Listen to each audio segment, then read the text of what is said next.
విధి ఆడిన ఆటలో దూరమైన ఈ అక్కా చెల్లెళ్లను కాలం మళ్ళీ ఎప్పుడు కలుపుతుంది? జానకి పరిణయం మీ ఈటీవీలో.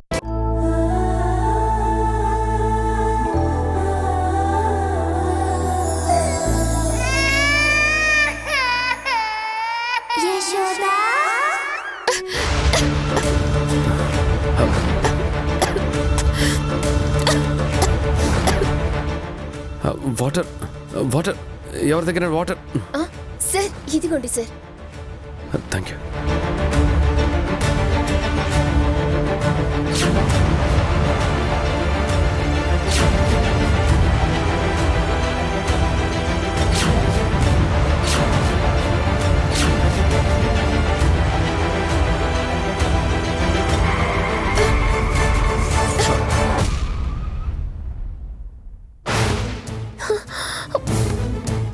యశోద వాటర్. బాటిల్ మొత్తం పడిపోయింది. ఓ తప్పించుకుంది. అమ్మా భోజనం చేసే వాళ్ళు ఉంటే దిగండి, బస్సు 30 నిమిషాలు ఆగుతుంది. రండి రండి. యశోద పద, భోజనం తిందు. వాటర్ బాటిల్ కూడా తీసుకుందాం. సరే. మళ్ళీ మీరు బస్ ఎక్కర్లే.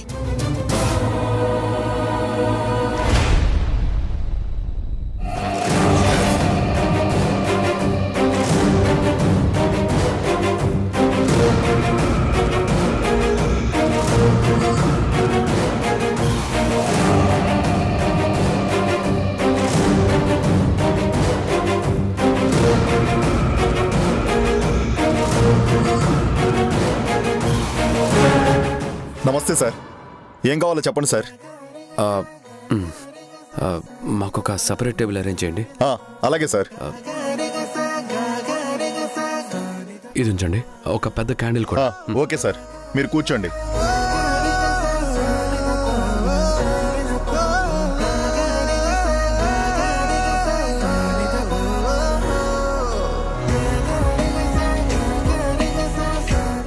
సార్ రండి sir, separate table ready sir.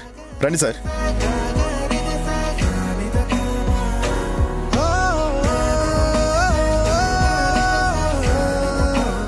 Sir మిగతా ఏర్పాట్లు నేను చేస్తాను, మీరు కూర్చోండి. Okay okay. గాలిలో రంగులై నేలపై మేఘమై వానలో నీరమై చేరిన తీరమై చేతిలో చేతులై సాగిన దారులై. ఇదేంటి హరి? Candle light dinner.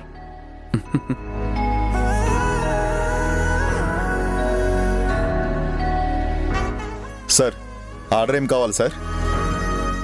నాకు ప్లేట్ ఇడ్లీ. హరి నీకేం కావాలి?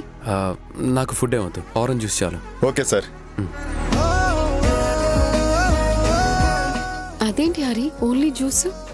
నేను నైట్ టైం ఫుడ్ తీసుకోను. అవును కదా, మర్చిపోయాను.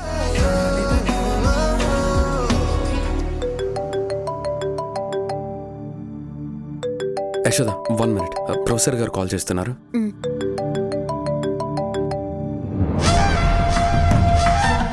హరి. హలో.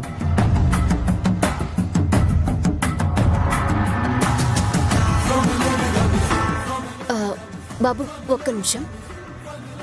చెప్పండి మేడం. నీకు 1,00,000 రూపాయలు ఇస్తాను. దేనికి మేడం?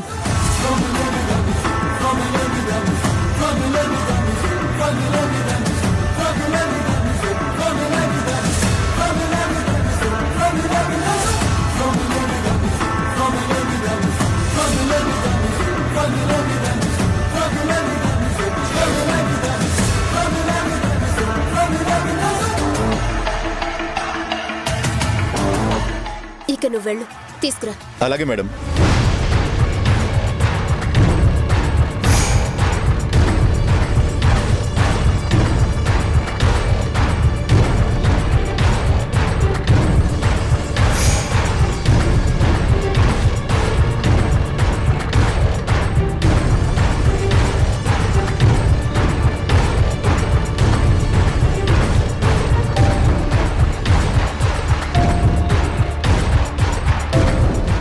బాబు.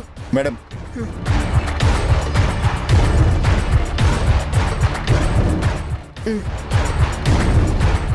ఒక్క నిమిషం.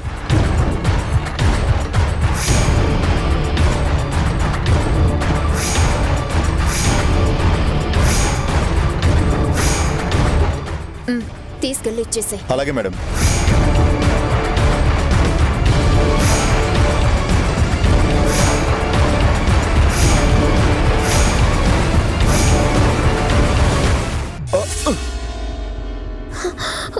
ఏమైందండి? సారీ మేడం, కాల్ జారింది. పర్లేదు, సరే త్వరగా వెళ్ళి ఏదో ఒకటి తీసుకుని రండి. నాకు ఆరెంజ్ జ్యూస్ తీసుకునిరా. అలాగే సార్.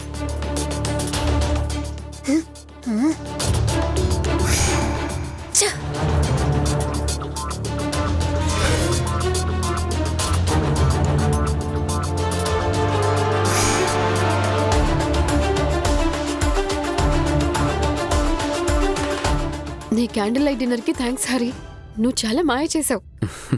ఏదో అలా కుదిరింది యశోద. సరే తాగు.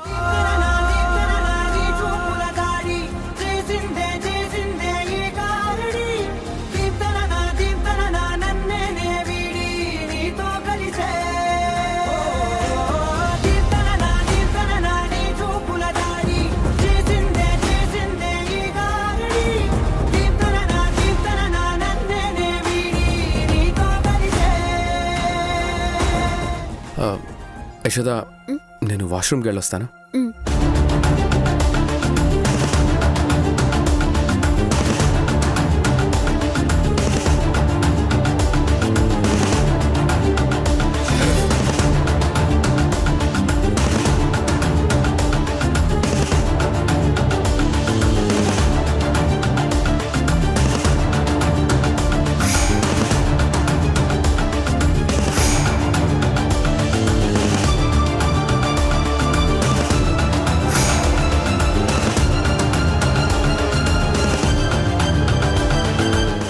ఇప్పుడెలా తప్పించుకుంటావో చూస్తానే.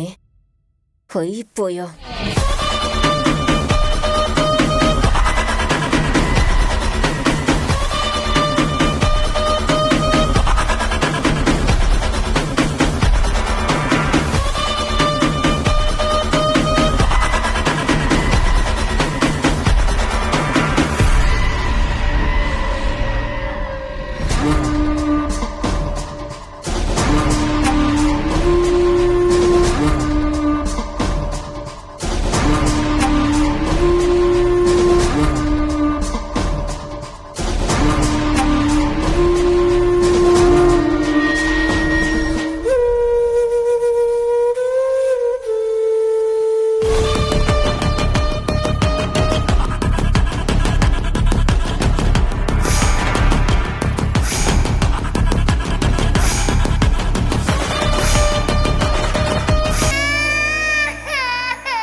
ఏంటి యశోద? ఏం లేదు.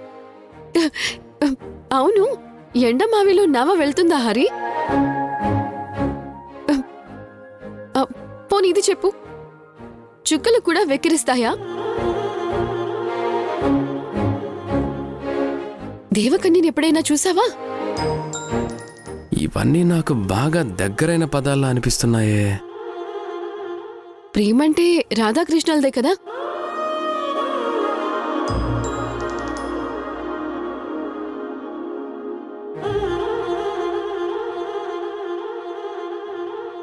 దేనికోసం వెతుకుతున్నావు? దీనికోసమేనా? నువ్వు చదివేశావా? ఎప్పుడో. సరే, నువ్వు చెప్తే కూడా వినాలనుంది, చెప్పు. అంతకన్నా అదృష్టం.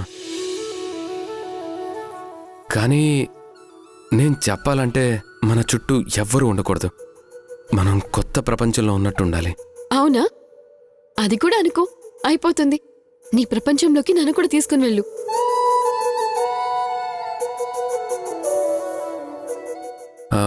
నువ్వు కూడా కళ్ళు మూసుకో. నా ప్రపంచంలోకి నువ్వు కూడా రావాలిగా.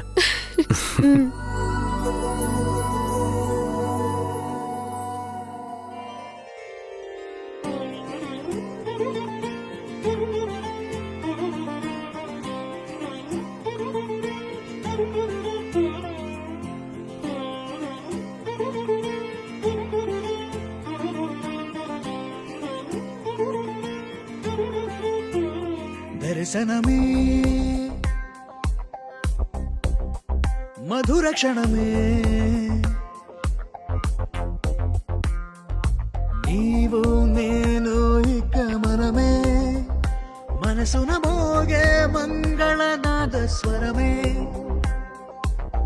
నాదాక నిన్ను నడిపింది ప్రేమే నువ్విలా జతగా నడిచే ప్రతి అడుగు పూలవనమే నీతో పరిచయమే పరిచయమే ప్రియవరమే ఇక నీతో ప్రతి నిమిషం పరవశమే యశోద నేను నీకోసం ఒక కవిత రాస్తాను. రాయి హరి.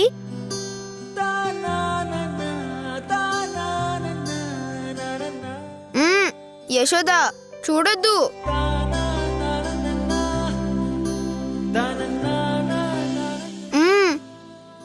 చూడొద్దని చెప్పానా?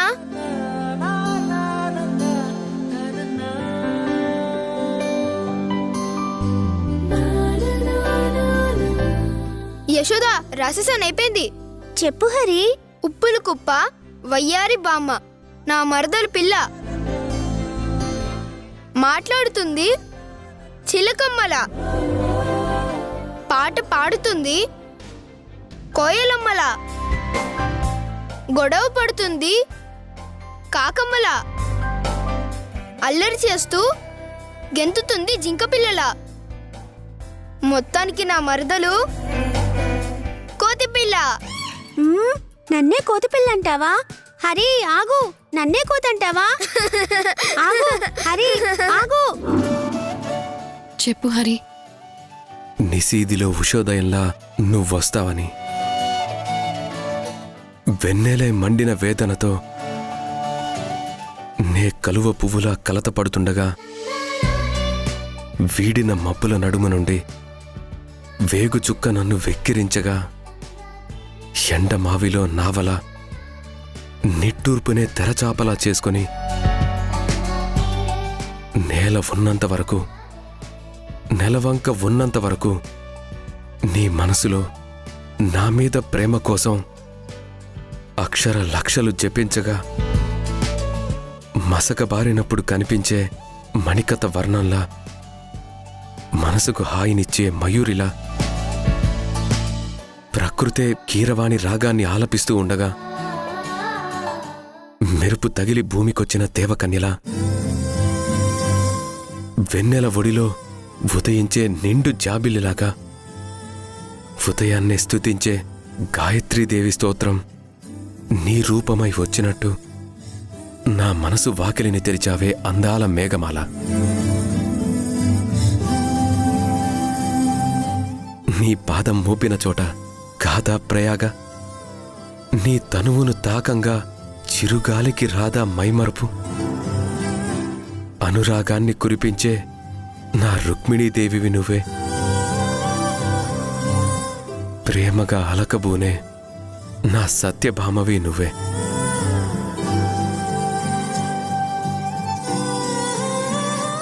నీ పెదవిపై చిరునవ్వు నేను రాసే పల్లవిగా మారగా, దాని భావం భాగ్యం భాగ్యం, ప్రాణం ప్రణవం నీవే కథ సఖీ.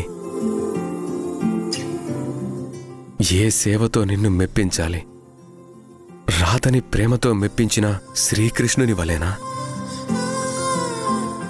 ఇట్లు నీ ప్రేమ కోసం ఎదురుచూసే ఓ బాటసారే. అమ్మాయి అచ్చ తెలుగు సాంప్రదాయ సుందరి, సౌభాగ్య లక్ష్మి పోలిక. అబ్బాయి మాటకారి మోహనాంగుడే మరి, తానున్న చోటే వేడుక. చూసేటి కళ్ళకెంత చూడముచ్చట, ముద్దైన జంట వీరట. ప్రేమన్న ఊహ కూడా లేదు ఇచ్చట, ఉందల్ల స్నేహమేనట. జత గూవలైరువురేవున కొనసాగింది ఇరువురి పరిచయం. బల్లే బల్లే బల్లే బల్లే పాడిందిలే ఈ రెండు మనసుల కోరిక. మాయే చేసిందిలే మంత్రం వేసిందిలే అలగల కేరళ వేదిక.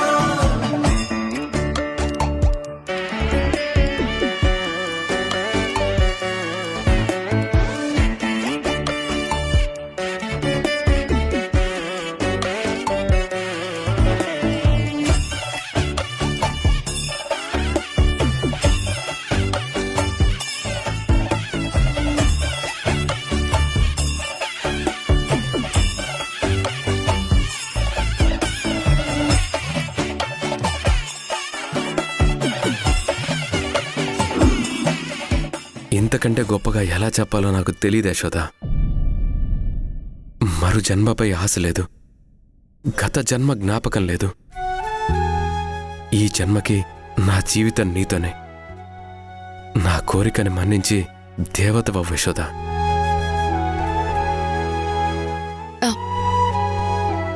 నీ గొప్ప ప్రేమ లేకపోయి ఉంటే ఈ దేవత ఎప్పుడూ సమాధి అయిపోయి ఉండేది హరి.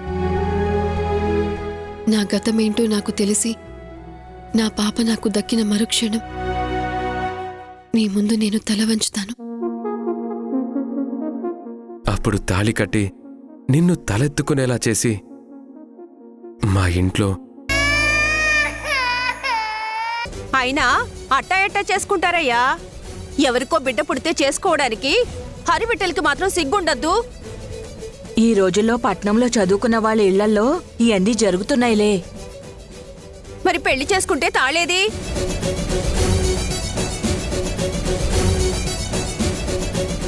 అంతేలే, పరువుకి కన్న తల్లిదండ్రుల ప్రేమకి విలువివ్వంది ఇంకా తాళిబొట్టుకేం విలువిస్తుందిలే. అయినా మనకెందుకులే, పోదాం పద. అవునులే, పద.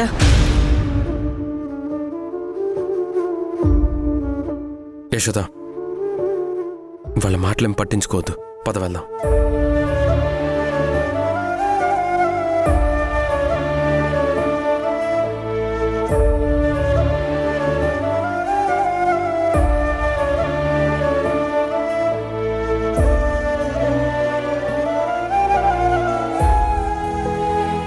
యారా అబ్బాయి, నువ్వేంద్రా పెళ్లి కావాల్సినోడివి ఈ పిల్లతో తిరుగుతున్నావేంటి? ఈ పిల్లతో తిరిగితే నీకు పెళ్ళి ఎలా అవుతుంది? ఇప్పటికే ఆ పిల్ల చేసిన పనులకి అమ్మా నాన్న చచ్చిపోయారు. నువ్వు దీంతో తిరిగితే ఇంటి పేరు పరువు పోగొట్టుకుని మీ అమ్మా నాన్నలను కూడా చంపేస్తావా ఏంటి? బాబాయ్, నేను నీ మీదున్న గౌరవంతో నిన్నేమీ అనట్లేదు. మర్యాదకు వెళ్ళిపోండి. అంతేలేరా, ఉన్నమాట అంటే ఉడికెక్కువ. యశోద, పద వెళ్దాం.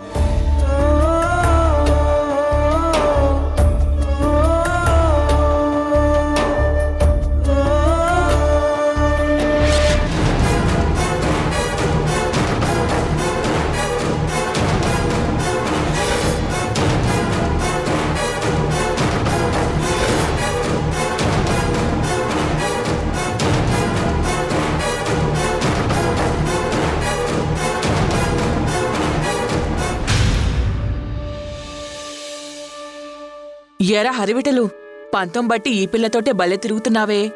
ఎంతకీ యశోదకి పాప పుట్టిందంటగా, ఆ పాపేది? ఆ పాపని కూడా నువ్వే పెంచుకుంటున్నావా, లేకపోతే అనాథాశ్రమంలో పెట్టావా? నువ్వు పెంచుకుంటే నీకెప్పటికైనా ఇబ్బందే. అనాథాశ్రమంలోనే ఉంచేయి, అదే మంచిది. నా మాట వినరా, పచ్చగా ఉండాల్సిన రెండు కుటుంబాలు ఎట్టా అయిపోయాయో చూడు. దీని ఇల్లు నాశనమైందంటే ఇదేదో తప్పు చేసింది కాబట్టే నాశనమైందిరా. మీ ఇల్లెందుకురా ఇట్ట బోసిపోయినట్టుంది? మీ ఇంటికి ఏదో శని పట్టింది, లేకపోతే మీ నాన్నమ్మ చనిపోయేదా? మీరిల్లొర్లి వెళ్ళిపోయేవారా? నువ్వు ఈ పిల్లతో ఇట్టా తిరుగుతుండేవాడివా? నా మాట వినరా, కాళహస్తి వెళ్ళి పూజలు చేయించుకున్రా. నేను కాదు, నువ్వు కాశీకి వెళ్ళి శేష జీవితాన్ని అక్కడ గడిపే. పెద్దంతరం చిన్నంతరం లేకుండా ఎలా మాట్లాడుతున్నాడో చూడొదినా. ఆయన మనకెందుకులే, పద. హరి, వద్దులే హరి, వెళ్ళిపోదాం పద. నీకేమైనా పిచ్చి పట్టిందా యశోద? ఎవరో ఏదో అన్నారని ఇంత దూరం వచ్చి మళ్ళీ వెనకడుగు వేస్తావా? ఇలాంటప్పుడే ఇంకా స్ట్రాంగ్గా మనం తీసుకున్న నిర్ణయాల మీద నిలబడాలి యశోద. నువ్వు కూడా నిలబడాల్సిన సమయం వచ్చింది. ఒక్కసారి ఆలోచించు. మీ ఇంటికి రెగ్యులర్గా వచ్చేవాళ్ళు కాకుండా ఎప్పుడో ఒకసారి ఎవరో ఒకళ్ళు వచ్చి వెళ్తూ ఉంటారు కదా. వాళ్ళు ఖచ్చితంగా రామయ్య తండ్రికి దూరపు చుట్టాలో లేదా ఆయనకి బాగా కావాల్సిన వాళ్ళు అయి ఉంటారు. అలాంటి వాళ్ళు ఎవరైనా ఉన్నారా? ఒకసారి గుర్తు తెచ్చుకో.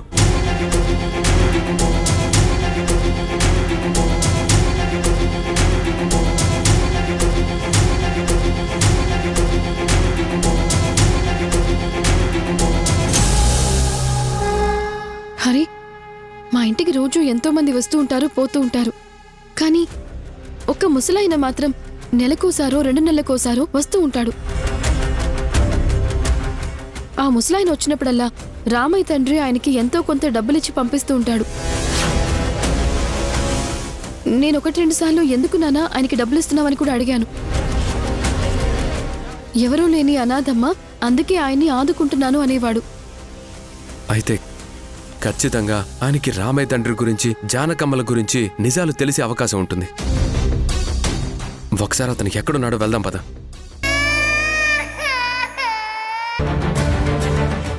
ఏంటి మీది ఈ ఊరేనా? అవును సార్. నిన్న ఈ ఊర్లో నేనెప్పుడు చూడలేదే.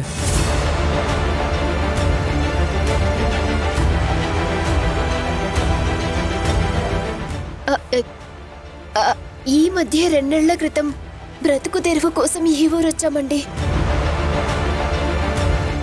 నేను మా అయ్య ఉంటాము. మా అయ్యని ఊర్లో దించేసి నేను మళ్ళీ ఈ ఊరొచ్చాను. అవునా, సరే మీళ్ళెక్కడో చెప్పు, తీసుకెళ్తా. అలాగే సార్. నొప్పిగా ఉంటే హాస్పిటల్కి వెళ్దామమ్మా. పర్లేదమ్మా, నాకేం కాలేదు. ఇంటికెళ్ళి పసుపు పెట్టుకుంటే తగ్గిపోతుంది. నడవగలవా? మొత్తానికి వీళ్ళిద్దరూ ఇప్పుడు నన్ను నమ్ముతున్నారు. వెంటనే వీళ్ళని చంపెయ్యాలి. ఊర్మిళా మేడంని ఊర్లో ఒక ఇల్లు కావాలని అడగడం మంచిదే అయ్యింది. నా బ్యాగ్. ఒక్క నిమిషం, బ్యాగ్ ఎక్కడుంది?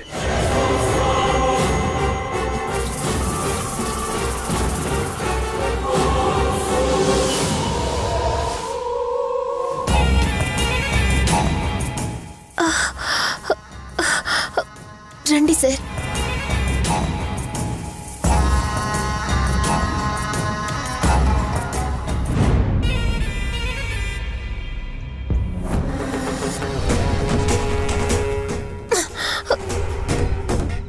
లోపలికి రండి, కూర్చోండి.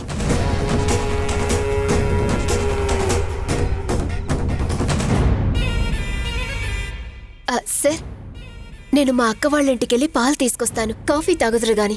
అయ్యో, ఇప్పుడేమీ వద్దండి. అసలే మీకు దెబ్బలు తగిలాయి. మీరు రెస్ట్ తీసుకోండి, మేము వెళ్ళిపోతాం. అయ్యో, నాకిప్పుడు పర్వాలేదు మేడం. నొప్పి కొద్దిగా తగ్గింది. నాకింత సహాయం చేసిన మీకు కనీసం కాఫీ నీళ్ళైనా ఇవ్వకుండా పంపిస్తే నా మనసుకి ఏదోలా ఉంటుంది. కాదనకండి మేడం. నా కోసం ఒక 5 నిమిషాలు ఓపిక పట్టండి. నేను వెళ్ళి పాలు పట్టుకొస్తాను. ఓపెన్ చేస్తాను. నేను వెళ్ళి పాలు తీసుకొస్తాను, మీరు ఇక్కడే ఉండండి. అయ్యో, మీకెందుకు సార్ శ్రమ? కూర్చోండి, కూర్చోండి. మా అక్క వాళ్ళ ఇల్లు పక్కనే సార్. నేను వెంటనే వచ్చేస్తాను.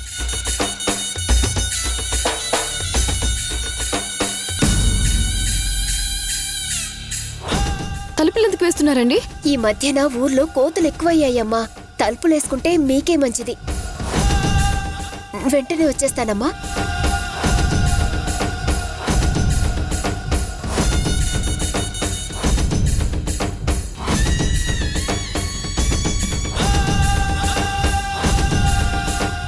నాకేం ఇవ్వాలనుకున్నా మీరు ల్యాండ్ రూపంగానే ఇవ్వండి. ఎక్కడ కావాలి?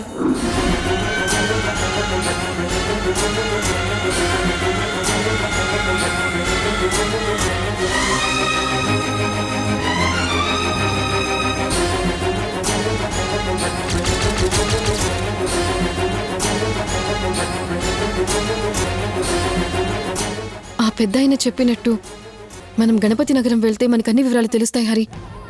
అవును యశోద, తప్పకుండా వెళ్దాం.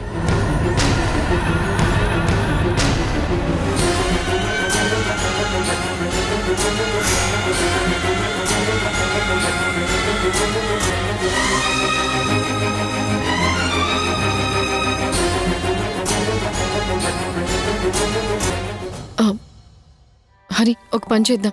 ఇప్పుడు మనం హైదరాబాద్ వెళ్ళిపోదాం. మళ్ళీ ఇప్పుడు విజయనగరం వెళ్ళాలంటే ఇంకా ఆలస్యం అవుతుంది. అత్తయ్య కంగారు పడుతుంది. పర్వాలేదు యశోద, మనం గజపతి నగరం వెళ్దాం.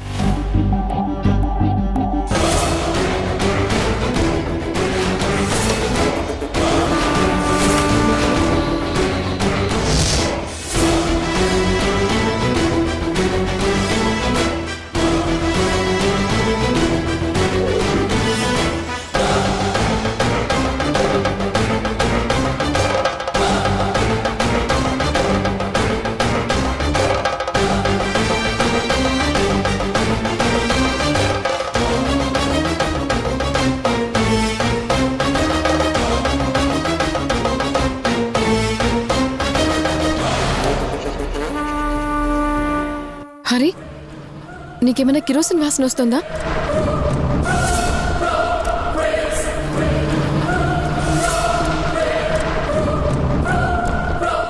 అవును యశోద, కిరోసిన్ వాసనే.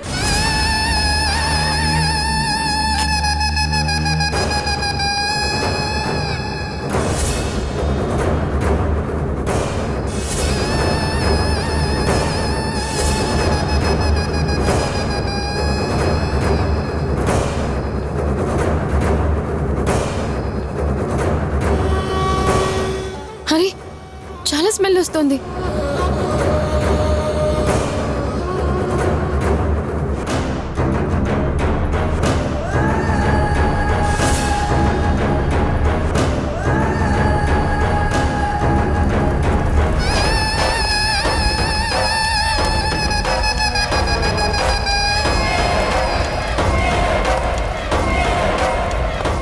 ఏంటి పొగ?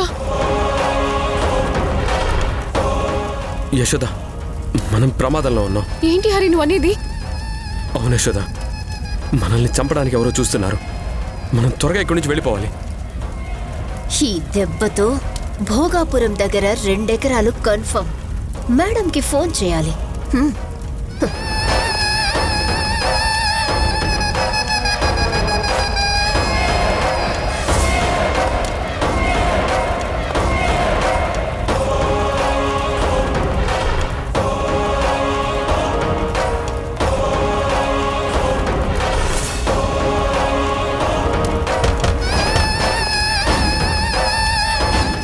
ఎవరైనా ఉన్నారా? తలుపు తీయండి. తలుపులు తీయండి. యశోద,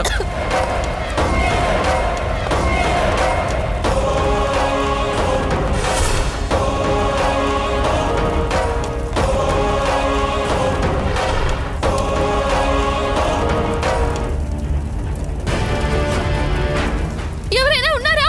హెల్ప్! హెల్ప్! హలో, ఎవరైనా ఉన్నారా? Hello, help! Help!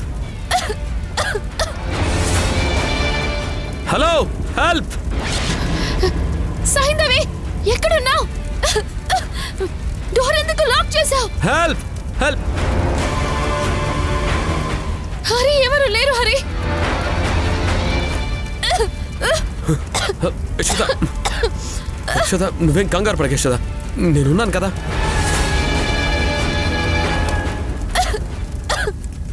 Hello, help! Help!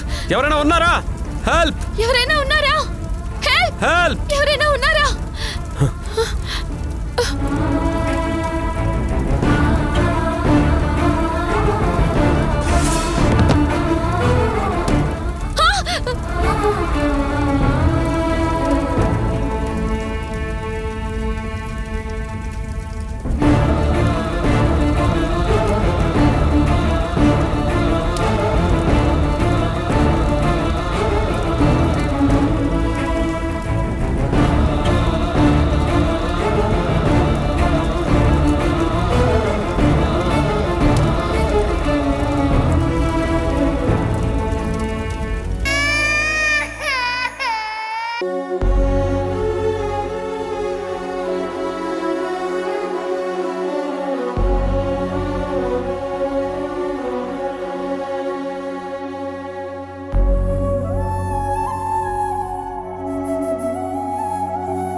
ఏం ఆలోచిస్తున్నావు యశోద? మా ఇంటికి వెళ్దాం పద. నేను రాను హరి. అత్తయ్య మీద కోపంలోనే నరిచాను. ఇప్పుడు అత్తయ్యకి ఇంకా నా మీద కోపం ఎక్కువై ఉంటుంది తప్ప తగ్గదు. యశోద, ఈరోజు కాకపోతే రేపైనా సరే మనిద్దరం పెళ్లి చేసుకుంటాం. ఆ తర్వాతైనా కానీ నువ్వు మా ఇంటికి రావాల్సిందే కదా. నిజమే హరి. పెళ్లి చేసుకున్న తర్వాత ఆ ఇంటి కోడలుగా నేను మీ ఇంటికి రావడం వేరు. అలా కాకుండా పెళ్లికి ముందే మీ ఇంటికి వస్తే నలుగురు నానా రకాలుగా అనుకుంటారు. ఖచ్చితంగా మీ ఇంటి పరువు పోతుంది. నువ్వు మగాడివి కాబట్టి పట్టించుకోకపోవచ్చు. చూసే జనాలు కూడా ఏమీ అనరు. నేను ఆడపిల్లని హరి. పెళ్లి కాకముందే మీ ఇంటికొస్తే నేను బరి తెగించాననుకుంటారు. ప్లీజ్ దయచేసి అర్థం చేసుకో. మరిప్పుడు ఎక్కడుంటావు యశోద? సుబ్బరాజు వాళ్ళ ఇంటికి వెళ్తావా? లేదు హరి, నేనిప్పుడు ఎవరింటికి వెళ్ళలేను.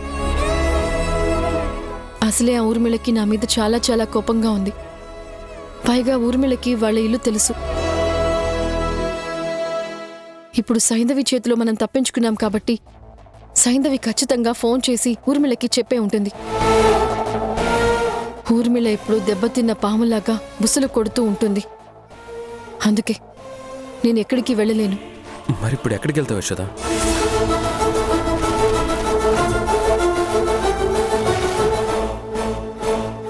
ఆ ఊర్మిళ ఇంటికే వెళ్తాను హరి.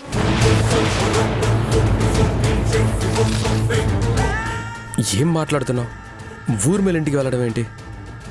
అవును హరి, ఆ ఊర్మిళ ఇంటికే వెళ్తాను. డైరెక్ట్గా చావో రేవో తేల్చుకుంటాను. ఇన్ని రోజులు నేను భయపడేది ఒకే ఒక్కళ్ళకి, అది కూడా దాక్షాయిని అత్తయ్యకి. ఇక నాకు ఎవరన్నా భయం లేదు. దాక్షాయిని అత్తయ్యకి కూడా నేను ఎందుకు భయపడతానంటే ఆ అత్తయ్యకి నీకు మధ్య ఉన్న రిలేషన్ ఎక్కడ దెబ్బతింటుందోనని. నా వల్ల అత్తయ్య మనసు గాయపడకూడదని కేవలం ఈ కారణం వల్లే నేను అత్తయ్య విషయంలో భయపడతాను. నువ్వు ఊర్మిళ ఇంటికి వెళ్తే ఊర్మిళ నేను బ్రతకనిస్తుంది అనుకుంటున్నావా? ఏదైతే అదైంది హరి. నేను నా బిడ్డకి దగ్గరగా ఉంటాను, అది చాలు. నువ్వు నీ బిడ్డకి దగ్గరగా ఉంటాను అనుకుంటున్నావు, కానీ నువ్వు ప్రాణాలతో ఉండాలని నేను అంటున్నాను. యశోద, ఊర్మిళ గురించి నీకు తెలుసు కదా. హరి, ఇక్కడ ఒక చిన్న లాజిక్ నువ్వు మిస్ అవుతున్నావు. నీరజ ఈ పాటికే ఇంటికి తిరిగి వచ్చేసి ఉంటుంది. ఆ ఊర్మిళ చేసే నీచపు పనులు ఏవి కూడా నీరజకి తెలియవు. తను చేసే అక్రమాల గురించి నేను ఎక్కడ చెప్తానోనని ఖచ్చితంగా నన్ను ఆ ఊర్మిళ భరిస్తుంది. ఎంతసేపు భరిస్తుంది? ఎన్ని రోజులని భరిస్తుంది యశోద? గంట భరిస్తుంది, 2 గంటలు భరిస్తుంది. నీరజ వాళ్ళు అక్కడి నుంచి ఒక్క క్షణం బయటికి వెళ్తే మరుక్షణమే నేను చంపేస్తుంది. ఒక్కసారి క్లారిటీగా నిదానంగా 1కి 10 సార్లు ఆలోచించు యశోద, నువ్వు ఏ నిర్ణయం తీసుకోవాలన్నా కానీ.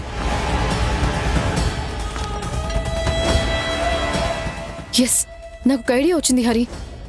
ఏంటది? నేను ఊర్మిళ హాస్పిటల్కి వెళ్తాను. ఏదో ఒక హాస్పిటల్లో నాకు హెల్త్ బాలేదని జాయిన్ అవుతాను. మెల్లగా ఆ ఊర్మిళ గుట్టంతా బయటికి లాగుతాను. ఇన్ని రోజులు మనం సంపాదించిన ప్రూఫ్స్ ఆ ఊర్మిళకి జస్ట్ శిక్ష పడేలా చేశాయి, కానీ శిక్ష అనుభవించేలాగా చేయలేదు. ఇప్పుడు ఆ ఊర్మిళకి శిక్ష పడేలాగా ప్రూఫ్ సాధించాలి. నువ్వు చేసేది పెద్ద రిస్క్ అవుతుంది యశోద. వద్దు ప్లీజ్, నీకేమైనా నేను తట్టుకోలేను. హరి, ఒక విషయం గుర్తుపెట్టుకో. నీ ప్రేమలో నిజాయితీ ఉన్నా, నా ప్రేమలో నిజాయితీ ఉన్నా మనిద్దరి పెళ్లి జరుగుతుంది.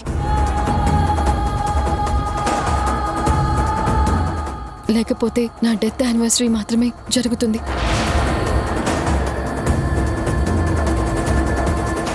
ఇక నేను తెగించాల్సిన సమయం వచ్చేసింది హరి.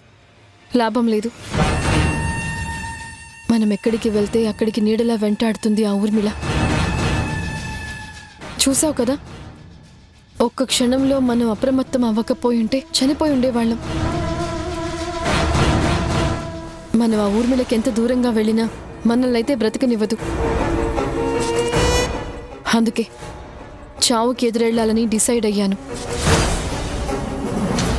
నిజంగా ఆ చావే నన్ను పలకరిస్తే నాతో పాటు నేను ఆ ఊర్మిళని కూడా తీసుకుని వెళ్తాను.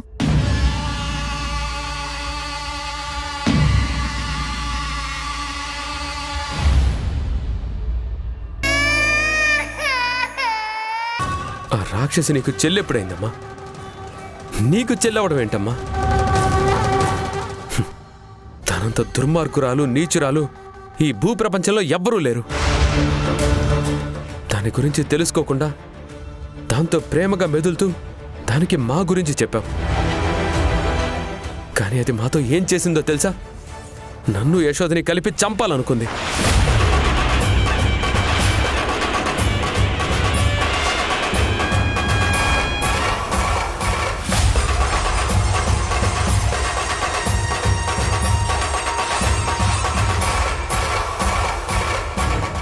నువ్వు చెప్పబట్టే మేమిద్దరం అక్కడున్నామని దానికి తెలిసింది. నువ్వు చెప్పబట్టే నీ కొడుకు ఈరోజు ఇలాంటి పరిస్థితుల్లో ఉన్నాడు. చావు దాకా వెళ్ళొచ్చి చివరి క్షణంలో మేమిద్దరం ఆ చావు నుంచి తప్పించుకొని వచ్చాం.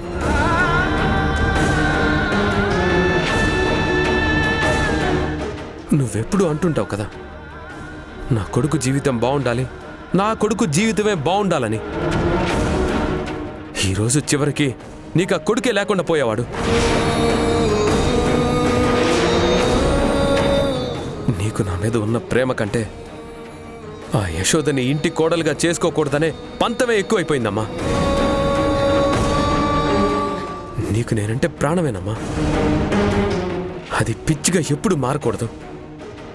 కొడుకు మీద ప్రేమతో నీ కళ్ళు మూసుకుపోయి ఉన్నాయమ్మా. ఇప్పటికైనా కళ్ళు తెరు, నిజమేంటో తెలుసుకోమ్మా. అంతేకాని నిజాలేంటో తెలుసుకోకుండా ఎదుటి వాళ్ళని అనరాని మాటలు అనకమ్మా. నీకు దండం పెడతాను.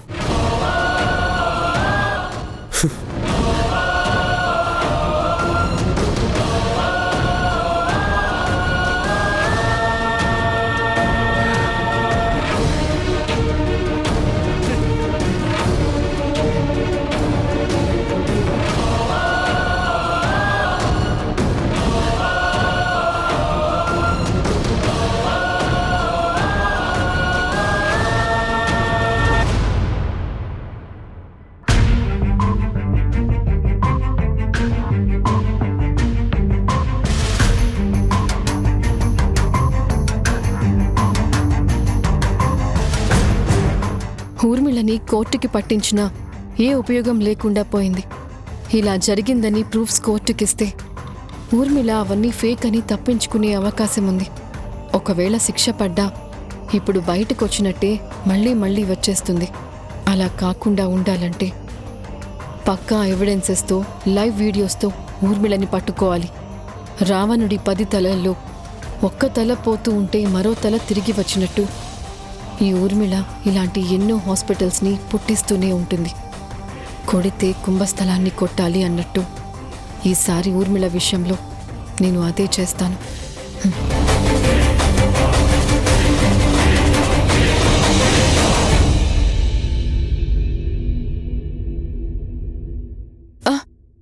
నమస్తే డాక్టర్. నమస్తే అమ్మా. ప్రాబ్లం ఏంటి? అనుకోకుండా ఒక చిన్న ఫైర్ యాక్సిడెంట్ జరిగింది. ఆ రోజు నుంచి నాకు గుండెలో దడగా అనిపిస్తోంది. బ్రీతింగ్ ప్రాబ్లం అవుతోంది. ఒక్కోసారి ఆ క్షణం నేను బ్రతికితే చాలు అనిపిస్తుంది. ఇలా ఎందుకు అవుతుందో నాకు తెలియడం లేదు మేడం. జరిగిన ఇన్సిడెంట్ వల్ల నువ్వు పానిక్ అయినట్టున్నావు. కొన్ని మెడిసిన్స్ ఇస్తాను, అవి యూజ్ చేయమ్మా. అలాగే పడుకునేటప్పుడు మీ మదర్ని కానీ మీ సిస్టర్ని కానీ నీతో పడుకోమని చెప్పు. ఒక్కదానివే మాత్రం పడుకోవద్దు. లేదు డాక్టర్, నాకెవ్వరూ లేరు. నేను ఒక అనాథని. మేడం, నాకు ఈ ప్రాబ్లం సాల్వ్ అయ్యేంత వరకు నేను మీ అబ్జర్వేషన్లో ఇక్కడే ఉంటాను. యాక్చువల్గా నువ్వు జాయిన్ అవ్వాల్సిన అవసరం లేదమ్మా. బట్ నువ్వు ఉంటాను అంటే మాకెలాంటి ప్రాబ్లం లేదు. Nurse, form తీసుకొచ్చివ్వు.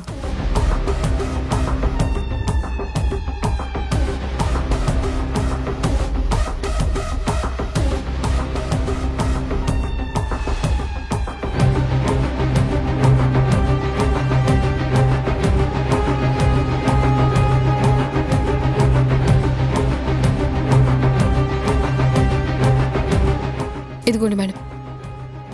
మేడంకి రూమ్ చూపించు. అలాగే doctor. Thank you so much madam.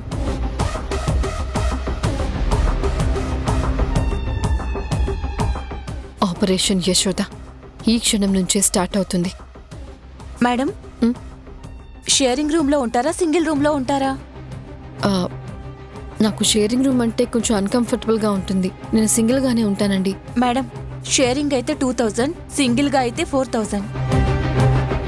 పర్లేదు, సింగిల్ రూమ్లోనే ఉంటాను. రండి మేడం, రూమ్ చూపిస్తాను.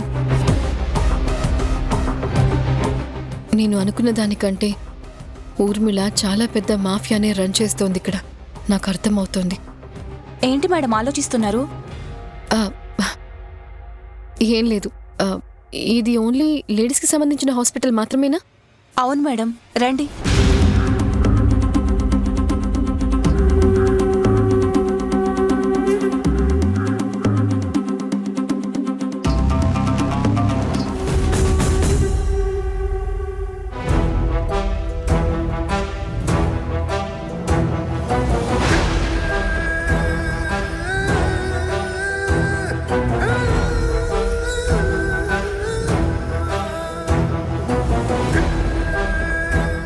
మేడం, ఇదే సింగిల్ రూమ్.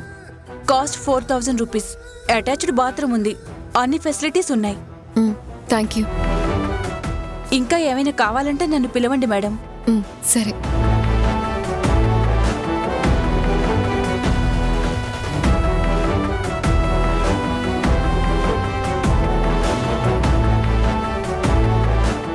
ఈ రోజు నుంచి నేను మారిపోవాలి. అమ్మాయిలా కాకుండా యుద్ధానికి సిద్ధంగా ఉన్న సైనికురాల్లా మారిపోవాలి. ఆ ఊర్మిళని శాశ్వతంగా అంతం చేస్తే కాని నా బిడ్డ నాకు దక్కదు. ఎన్ని కేసులు పెట్టినా ఆ ఊర్మిళ క్షణాల్లో బయటకొచ్చేస్తుంది. తను నన్ను ఏదో ఒకటి చేసేలోపే నేనే ఆ ఊర్మిళ అంత చూడాలి.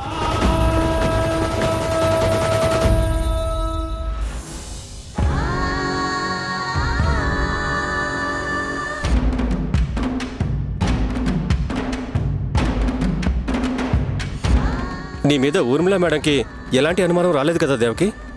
అనుమానం వచ్చేలా మాట్లాడితే నేను దేవకిని ఎందుకు అవుతానురా? ఆవిడకి నా మీద ఎలాంటి డౌట్ రాలేదు. కాకపోతే నాకే ఒకటి అనిపిస్తుంది. ఏంటది? నేను ఆ ఊర్మిళకి దగ్గరైతే బాగుండని అనిపిస్తుంది. ఏంట్రా నువ్వనేది? నిజంగా అలా జరుగుంటుందంటావా? నేను ఆ అమ్మాయి గురించి విన్నాను దేవకి. ఆ అమ్మాయి పేరు సైంధవి. ఆ అమ్మాయి చూడ్డానికి చాలా అమాయకురాలిలాగా మంచిదానిలాగా కనిపిస్తుంది. కానీ అడ్వాన్స్ తీసుకుందంటే ఎదుటి వాళ్ళ ఆయుష్ తీరిపోయినట్లే అని చాలామంది చెబితే విన్నాను. నాకు తెలిసిన వాళ్ళు, దగ్గర వాళ్ళు కూడా చెప్పారు. పరమ కిరాతకురాలంట. నువ్వు అంటుంటే నాకు భయం వేస్తుందిరా. ఓ పంచే, నువ్వు ఊర్మిళ మేడం దగ్గరకు వెళ్ళి ఒకసారి సైంధవికి ఫోన్ చేయించు. అప్పుడు ఏ విషయం తెలుస్తుంది కదా. కరెక్టే దేవకి. నేను మేడం దగ్గరికి వెళ్ళి అలాగే ఫోన్ చేయిస్తాను. కానీ ఒక్క విషయం, నాకు యశోద కనపడగానే యశోదని పెళ్లి చేసుకుంటానని చెప్పేస్తాను. తను ఊ అనిందా సరే సరే, లేకపోతే బలవంతంగా తాళి కట్టేస్తాను. ఈ తొందరపాటే నీకొద్దని చెప్పేది.